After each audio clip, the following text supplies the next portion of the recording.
कल हम पिछले वीडियो में हमने डीपीडी, ओपी व टीपी के बारे में पढ़ा था। डीपीडी मतलब डिफ्यूज़न प्रेशर डिफिसिट। एक बार पुनः स्मरण कराने के लिए बता दें कि विलायक का विसरण दाब और विलयन के विसरण दाब का जो अंतर है उसी को डीपीडी कहते हैं। और जल सदैव निम्न डीपीडी वाले क्षेत्र से उच्च डीपीडी वाले क्षेत्र की ओर गति करता है। ये कल अपन ने सीखा था। साथ में हमने ये सीखा था कि एक परासरण दाब हमने पिछले वीडियो में भी देखा, एक टीपी एक डब्ल्यूपी के बारे में देखा। टीपी मतलब टर्गर प्रेशर स्फीति दाब, पूर्ण स्फीत अवस्था में कोशिका झिल्ली द्वारा कोशिका भित्ति पर डाला गया दाब, और वाल प्रेशर भित्ति दाब, पूर्ण स्फीत अवस्था में भित्ति द्वारा झिल्ली पर डाला गया दाब। दोनों दाब एक दूसरे के बराबर होते हैं। साथ ही ये भी हमने चर्चा की कि डीपीडी होता है ओपी माइनस टीपी के, ओपी माइनस टीपी के, और 2-3 स्थितियों में हमने इस पर चर्चा भी की थी कि किस प्रकार स्फीत अवस्था में डीपीडी का मान कितना होगा और स्लथ अवस्था में क्या होगा, जीव द्रव्य कुंचित अवस्था में क्या होगा। और ये भी मैंने बताया था आपको कि डीपीडी का अर्थ है एक प्रकार से जल को खींचने की शक्ति का परिचायक है। जल को खींचने की, ज़्यादा डीपीडी मतलब जल की उतनी न्यूनता है, पानी उतना तेज़ी से उसकी तरफ आएगा। अब डीपीडी ओपी माइनस टीपी को इस ग्राफ के द्वारा भी हम लोग देखते हैं। इस ग्राफ में इस तरफ है दाब के मान और इस तरफ है कोशिका का आयतन एक्स अक्ष पर, ठीक है। अब यहाँ पे जो जीरो वाली स्थिति है वहाँ पे कोशिका का आयतन बिल्कुल कम है। इसका मतलब है कि पादप कोशिका स्लथ है, फ्लेसिड है। फ्लेसिड है मतलब कोशिका झिल्ली कोशिका भित्ति से चिपकी हुई नहीं है, इसलिए टीपी का मान 0 है। ये टीपी के लिए इंगित कर रहा है। यहाँ पे टीपी बराबर है 0। टीपी 0 होने का मतलब है कोशिका झिल्ली कोशिका भित्ति से चिपकी हुई नहीं है, मतलब कोशिका में जल की अत्यधिक कमी है। जल की कमी है इसका मतलब वहाँ पे सांद्र विलयन है। सांद्र विलयन है, इसलिए परासरण दाब का मान अधिकतम है। ये ओपी है, परासरण दाब का मान उच्चतम है। जैसे जैसे कोशिका में पानी प्रवेश करेगा, कोशिका के अंदर का जो विलयन है कोशिका द्रव्य वो तनु होता जाएगा। तनु होता जाएगा तो परासरण दाब का मान घटता जाएगा। कोशिका झिल्ली फैलती जाएगी, कोशिका झिल्ली फैलती जाएगी, फैलते फैलते कोशिका भित्ति से चिपकने लग जाएगी, इसलिए टर्गर प्रेशर का मान बढ़ता जाएगा, ठीक है। एक स्थिति ऐसी आएगी जब ओपी बराबर टीपी हो जाएंगे, दोनों बराबर, ओपी बराबर टीपी दोनों बराबर हो जाएंगे। वो ये बिंदु है लास्ट वाला, वहाँ पे स्फीत अवस्था हो गई पादप कोशिका। और इन दोनों ग्राफ का जो अंतर है जिनको बीच में ये एरो से दिखाया है, यही डीपीडी है, यही डीपीडी का मान है, ठीक है। तो इस ग्राफ की सहायता से भी आपको डीपीडी ओपी व टीपी के बारे में आपको मैंने बताया।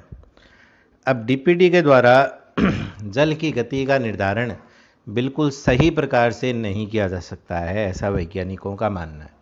इसलिए वर्तमान में डीपीडी की अवधारणा को कोई मान्यता प्राप्त नहीं है।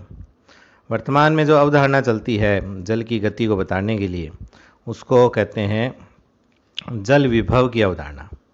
जल विभव, वाटर पोटेंशियल, ये लिखा है ना, परिकल्पना किसकी, हाइपोथेसिस ऑफ वाटर पोटेंशियल, जल विभव की अवधारणा।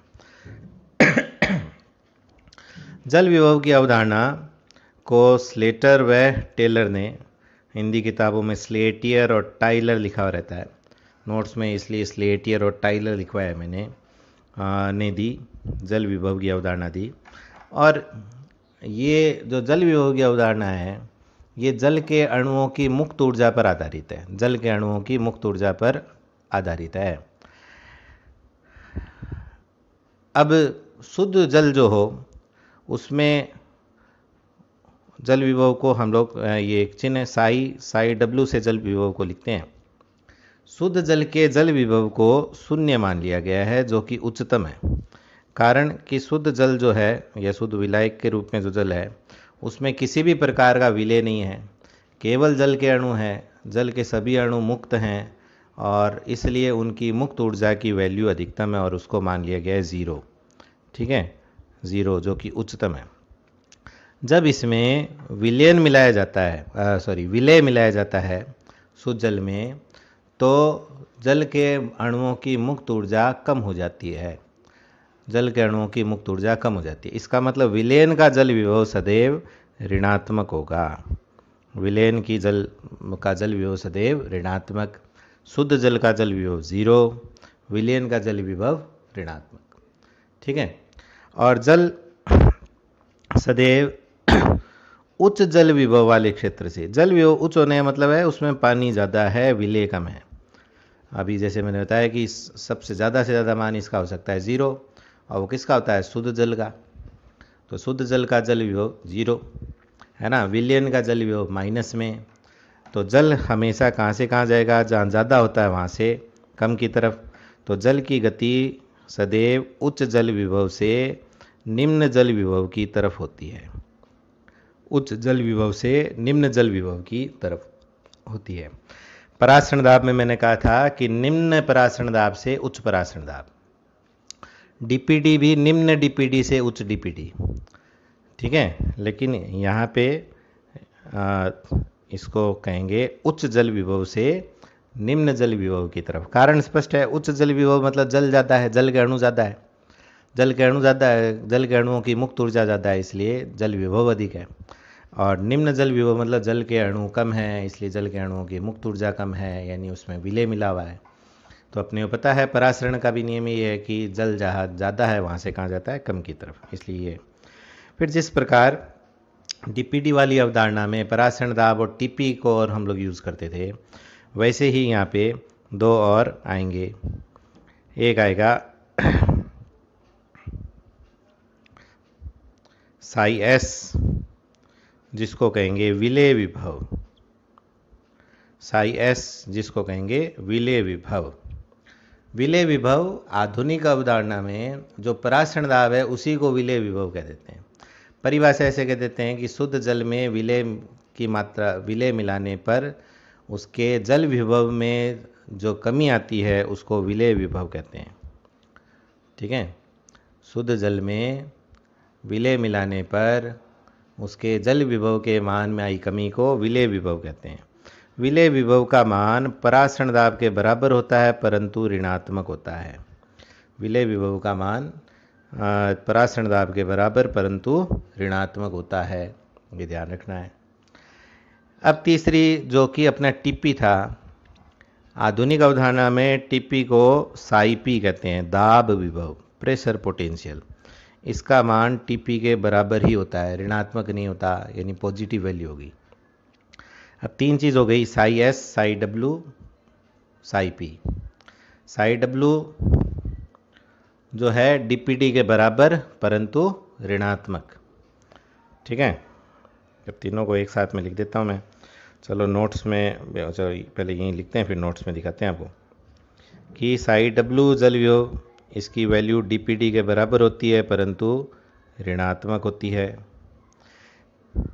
साई एस, इसकी वैल्यू परासरण दाब के बराबर परंतु ऋणात्मक होती है, मैक्सिमम 0 हो सकती है दोनों की। और साई पी का मान टीपी के बराबर होती है, धनात्मक होता है इसका वैल्यू, इसकी वैल्यू होती है धनात्मक। ठीक है, अब एक चीज़ और ध्यान रखना कि ये जो इसका मात्रक है, इन विलय विभव, दाब विभव, जल विभव, विलय विभव, दाब विभव, इनका मात्रक है बार या एटमॉस्फेयर है, बार या एटमॉस्फेयर दोनों के रूप में इसके मात्रक करते हैं। डीपीडी का मात्रक प्राय पास्कल के रूप में लिखा जाता है। ठीक है, अब जिस प्रकार डीपीडी बराबर ओपी माइनस टीपी था, डीपीडी बराबर ओपी माइनस टीपी था, उसी प्रकार अभी इस पूरी समीकरण को दोनों तरफ -1 से गुणा कर दें, -1 से गुणा कर दें तो ये हो गया माइनस डीपीडी, ये हो गया माइनस ओपी, ये हो गया प्लस टीपी। और अभी मैंने लिखा था माइनस डीपीडी किसके बराबर है, साई डब्लू के जल विभव के, माइनस ओपी किसके बराबर है, साई एस के, और प्लस टीपी किसके बराबर है, साई पी के। तो ये नया संबंध आ गया कि साई डब्लू बराबर psi S plus psi P, psi W बराबर psi S plus psi P. ठीक है, अब इनको भी 3 स्थितियों में देखते हैं। तो अब नोट्स में हम लोग चलेंगे।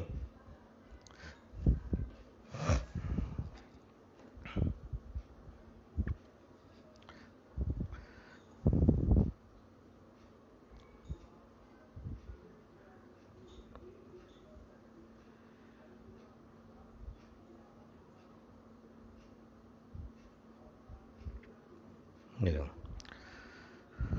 ये परासरण विभव, ये दाब विभव आपको दिख रहा है। एक और होता है मैट्रिक्स विभव, जिसको नगण्य मान लिया जाता है। मैट्रिक्स विभव को नगण्य मानते हैं, इसलिए साई डब्लू बराबर psi S plus psi P, ये इतना ही होगा। ठीक है, साई एम जो मैट्रिक्स विभव है उसको नगण्य मान लेते हैं, लेकिन ना, परंतु कोशिकीय परासरण में ये महत्वहीन होता है, इसलिए इसको छोड़ देते हैं। तो सिर्फ कितना बचा, इतना, साई एस, साई डब्लू बराबर psi S plus psi P. अब 2 स्थितियों पर चर्चा करते हैं, 3 स्थितियों में चर्चा करते हैं अपन।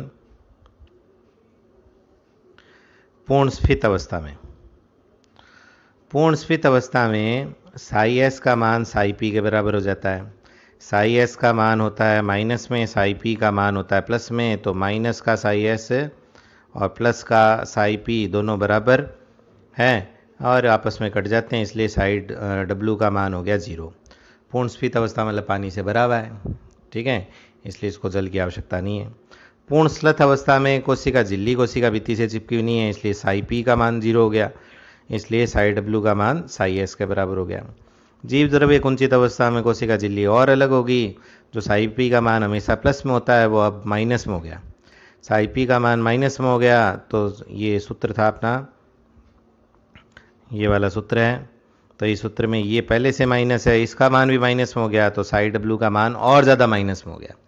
ठीक है, जल विभव में हमने देखा कि डीपीडी में मैंने कहा था कि डीपीडी जल को खींचने की शक्ति का परिचायक है। डीपीडी ज़्यादा होने का मतलब है कि पानी कम है। यहाँ विपरीत है, जल विभव जो है, जल विभव जल को त्यागने की शक्ति का परिचायक है। जल को त्यागने की शक्ति का परिचायक है। ज़्यादा जल विभव होने का मतलब है पानी ज़्यादा उसके पास में, और ज़्यादा डीपीडी का मतलब है कि पानी उसमें कम है। तो दोनों में कंफ्यूज नहीं होना है। एनसीईआरटी में सिर्फ जल विभव की ही अवधारणा है, उसमें डीपीडी के वाला बताया नहीं गया है। उसका कारण भी यही है कि डीपीडी को आजकल प्रचलित नहीं है। अब राजस्थान बोर्ड में अपने पुराना पाठ्यक्रम में साथ में आ रहा है, इसलिए उसकी साथ में चर्चा करते हैं। मुख्य अपने को ध्यान इस साई डब्लू का देखना है, ज़्यादा साई डब्लू से कम साई डब्लू की तरफ। कुछ ऐसे आंकिक प्रश्न भी ऐसे आ सकते हैं, जैसे 1-2 नोट्स में मैंने दे रखा है और 1-2 आपको अभ्यास के लिए भी मैं कहूँगा। जैसे देखिए, ये प्रश्न है, 2 आसन कोशिका ए और बी, आसन कोशिका मतलब चिपकी हुई कोशिका, ऐसे ए और इसके जुड़ी हुई बी, ए और बी। ठीक है, अब इनमें दिया है कि इनके विलय विभव का मान, इनके विलय विभव का मान 10 एटमॉस्फेयर और 15 एटमॉस्फेयर है। तो इसका 10 विलय विभव, इसका 15 एटमॉस्फेयर। ठीक है, अब विलय विभव अपने को याद रखना है, विलय विभव मतलब साई एस का मान हमेशा माइनस में होता है, तो माइनस अपनी तरफ से लगाना होगा, इसमें दिया हुआ नहीं रहेगा तो भी लगाना है। दाब विभव का मान 8 वायुमंडल और 10 वायुमंडल है। दाब विभव का मान प्लस में ही होता है सामान्यतः, है ना, केवल जीव द्रव्य कुंचित अवस्था में माइनस हो सकता है। तो ये अब पूछा है जल कहाँ से कहाँ जाएगा, तो अपन साई डब्लू निकालते हैं, दोनों का साई डब्लू निकालते हैं। तो इसका हो गया -2 और इसका हो गया -5। जल सदैव उच्च जल विभव से निम्न जल विभव की तरफ जाता है। उच्च कौन सा, -2 या -5? -2 उच्च होता है, तो -2 से कहाँ जाएगा, -5 की तरफ। इसका मतलब जल की गति ए से बी की तरफ होगी, ए से बी की तरफ होगी। ये देखो, ये इसने हल करके दिखाया है। ठीक है, तो जल का प्रवाह ए से बी की तरफ। अब नीट वगैरह में ऐसे चित्र भी आ सकते हैं, और ये ऐसा चित्र मैंने डीपीटी को लेकर पूछा है। नीट वगैरह में जब कभी भी आएगा साई से पूछेंगे। जैसे ये 3 कोशिकाएं होगी, ए बी सी, तीनों जुड़ी हुई है। इन तीनों के परासरण दाब और ओपी और टीपी दिए गए। ओपी टीपी तो डीपीडी निकाल लेंगे। डीपीडी होता है ओपी माइनस टीपी, तो पहले वाला का हो गया 12, है ना, इधर निकाला हुआ है। दूसरे वाला का हो गया 18 माइनस 4 यानी 14 पास्कल। तीसरे का हो गया 15 माइनस 10, इसका मतलब 5 पास्कल। तो ए बी सी का हो गया इसका 12 ए का, और 14 हो गया बी का, और 5 हो गया इसका सी का। तो डीपीडी में निम्न से उच्च की तरफ, निम्न से उच्च, तो सी निम्न है, ए की तरफ उच्च है, तो सी से ए की तरफ जाएगा, सी से बी की तरफ भी जाएगा, और ए से बी की तरफ भी जाएगा। तो तब ये चित्र बन गया। ये आंसर हो गया इसका। ठीक है, एक दो और आपको दिखाते हैं। ये देखो,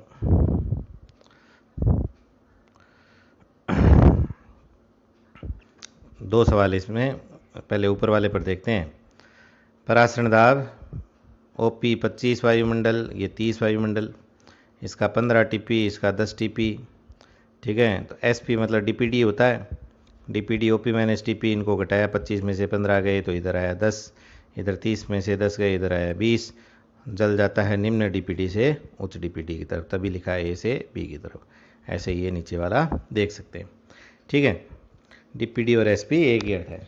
लेकिन आधुनिक अवधारणा में ये किस पे चलेगा?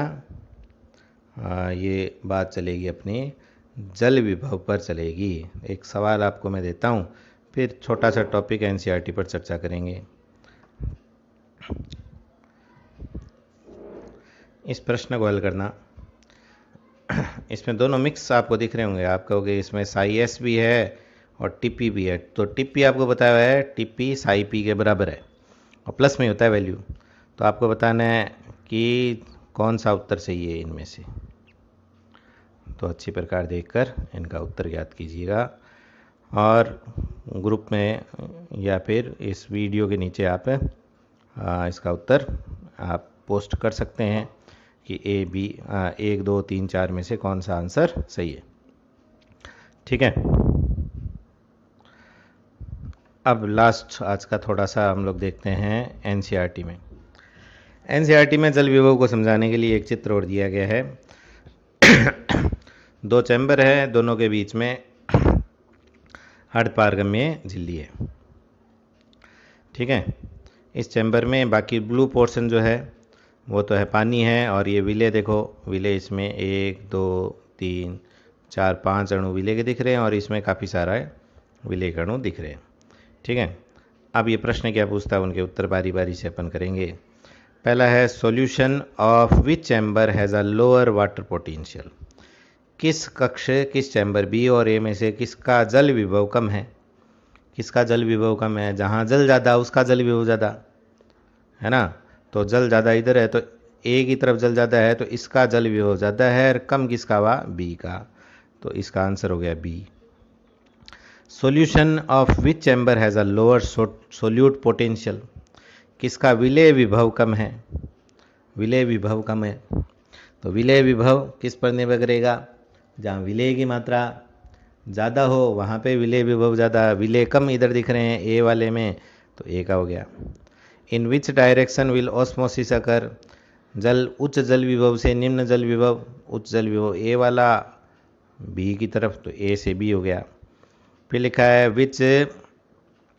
विच solution has a higher solute potential. तो इसका ए का लोअर था, तो ये डी प्रश्न का उत्तर हो गया बी, है ना।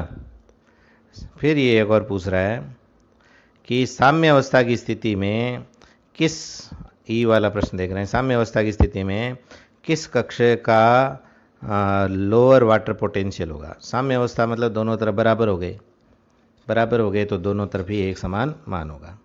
फिर एक प्रश्न और पूछा है, if one of the chamber has a psi, psi सिर्फ साई बी साई डब्ल्यू है, psi of 2000 kilo pascal and the other -1000 kilo pascal, which chamber has the higher psi, कौन सा साई का मान ऊंचा है, कि -1000 ऊंचा है या -2000 ऊंचा है। तो माइनस में आपको पता है छोटी संख्या बड़ी होती है, तो इसका मतलब -1000 वाला ऊंचा है। ठीक है, इसी प्रकार एक और पूछा है, what will be the direction of the movement of the water when two solutions with psi W, कि दो विलियन हैं जिनके साई डब्ल्यू क्रमशः इतने इतने हैं और इनको पृथक किया गया है एक सिलेक्टिवली परमिएबल मेम्ब्रेन यानी चयनात्मक पारगम्य झिल्ली से। तो साई डब्ल्यू का मान माइनस में होता है, तो 0.1 का मतलब हो गया -0.1 है ये, और वो 0.2 का मतलब हो गया -0.2 है। अब कौन सा बड़ा है इसमें, 0.1 बड़ा है या 0.2 बड़ा है माइनस में। ठीक है, तो माइनस में जो छोटी संख्या वो बड़ी होती है मेरे हिसाब से तो, और बाकी आप सोच कर देखना कि इसका उत्तर क्या होना चाहिए। तो ये आपका आज का टॉपिक मैंने पूरा कर दिया। अब अपने एक बार फिर से देखते हैं कि नोट्स में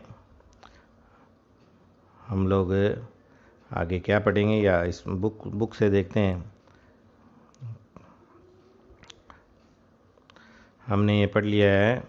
अब एक छोटा सा टॉपिक आएगा, अंतः शोषण या अंतः चूषण कहते हैं, वो एक टॉपिक बचा है इस चैप्टर में। और चलो और फिर उसके बाद में अगले टॉपिक को साथ में लेके चलेंगे, जल अवशोषण। ठीक है, अंतः शोषण का बहुत छोटा सा टॉपिक है, उस पर अभी चर्चा कर लेते हैं। अंतः शोषण अंग्रेजी में बोलते हैं इम्बिबिशन।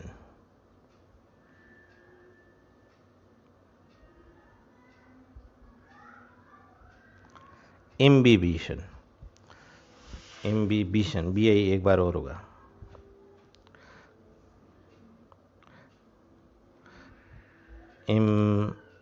इम्बिबिशन, 2 बार बी।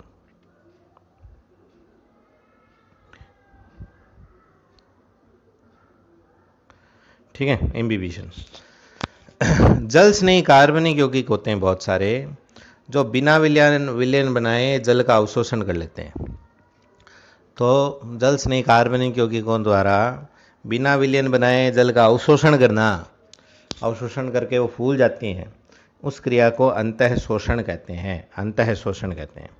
ठीक है, इसका सबसे प्रसिद्ध उदाहरण हम लोग देखते हैं कि बरसात के दिनों में अपने घरों की खिड़कियों, जो लकड़ियों से बनी खिड़कियां हैं, दरवाजे हैं, वो अपने आप लकड़ियां फूल जाती हैं और गेट और खिड़कियां मुश्किल से बंद होने लगती है।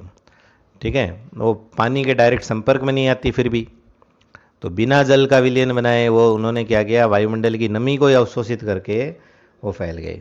उनमें जल स्नेही कार्बनिक क्योंकि कौन कौन से वे, सेलुलोज हुआ। ऐसे गोंद देखते हैं हम लोग, गोंद भी फूल जाता है, गोंद भी वायुमंडलीय नमी को अवशोषित कर फूल जाता है। चने के जैसे अन्य भी कठोर बीज होते हैं बहुत ज़्यादा, उनको जब पानी में हम लोग रखते हैं तो पहले अंतः शोषण के द्वारा ही पानी अंदर प्रवेश करता है उनमें, और उसके कारण से वो फूल जाते हैं। और जब बीज इतने कठोर बीजावरण से ढके हुए रहते हैं, लेकिन उस अंतः शोषण के कारण से इतने ज़्यादा दाब उत्पन्न होता है कि जब हम बीज को मिट्टी के अंदर डाल देते हैं, रोप देते हैं, पानी डालते हैं, तो अंतः शोषण के कारण से जब वो फूलता है और नवोद्भिद उस दाब के कारण से मिट्टी को भेद कर बाहर निकल जाता है, तो इतना ज़्यादा अंतः शोषण दाब होता है। पुराने ज़माने में जो आदि मानव वगैरह थे वो क्या करते थे कि बड़ी बड़ी चट्टानों को तोड़ने के लिए उनकी दरारों के बीच में लकड़ी के छोटे छोटे गुट के टुकड़े लगा देते थे और उनको लगातार पानी से भिगो के रखते थे। लगातार पानी देते रहते थे तो उसके कारण वो धीरे धीरे लकड़ी फूलती, और फूलने का कारण अंतः शोषण, और उसके कारण जो दाब उत्पन्न होता उसके कारण से वो उसको तोड़ देते थे, चट्टानों को भी दरक जाती थी। तो ये है अंतः शोषण है। और ये आपका जो 5वां चैप्टर है वो पूर्ण हुआ। ठीक है।